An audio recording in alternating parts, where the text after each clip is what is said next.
S'intéresser aux haies, ça nous est venu par le projet de territoire qu'il y a eu à la communauté de communes en 2006.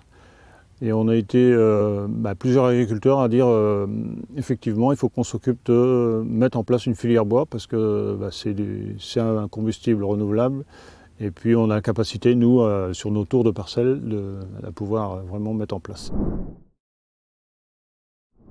On a commencé en décembre 2010 à planter 250 mètres de haies. Au fur et à mesure qu'on a réfléchi sur la haie, on s'est dit qu'elle a d'autres fonctions forcément que la filière bois.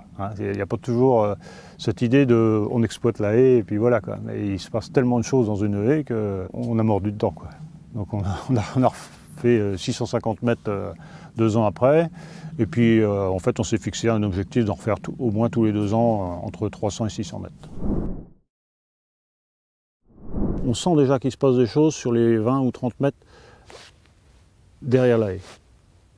Donc, notamment avec les années de sécheresse ou de canicule, là, le vent qui traverse la plaine, au moment où il arrive sur la haie, il est freiné et les plantes sont nettement mieux derrière. Et ce qu'on se rend compte aussi, c'est qu'on ne soupçonne pas les intérêts de la haie quand on démarre.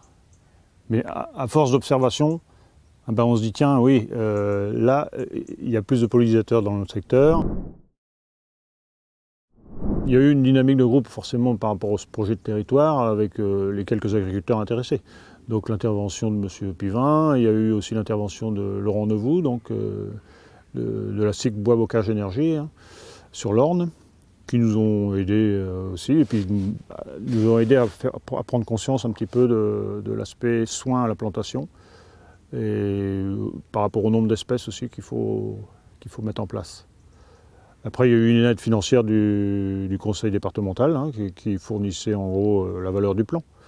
Donc ça aide aussi. Planter une haie, c'est d'abord passer un coup de décompacteur pour vraiment décompacter cette zone-là pour que la racine cherche assez vite à descendre. Ça s'anticipe.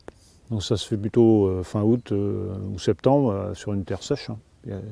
Et puis après, on plante tous les 80 et on paille. Nous, ici, on a pas mal de paille de blé, donc on a pris cette option-là, de mettre un beau matelas de paille assez épais. Et puis se prémunir aussi du gibier, parce que là, c'est assez passager pour le gibier, et plutôt des cervidés.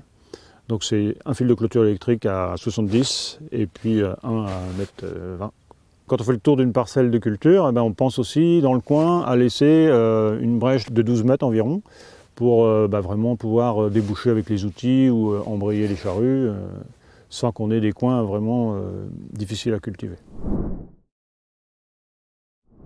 On a pas mal d'arbusifs. Je pense aux noisetiers, je pense aux néfliers, les fusains, les cornouillers. Donc tout ça, ça n'a pas trop besoin de entretien. Ça part et puis... Par contre, il y a quelques chênes qu'on voulait mettre tous les 10 ou 15 plants là. Ceux-là, on essaie de les tailler pour qu'ils fassent un beau sujet. Après, il y a des frênes, ma foi, ça pousse assez vite en hauteur. Il faut aussi penser qu'on plante à 2 mètres de notre voisin.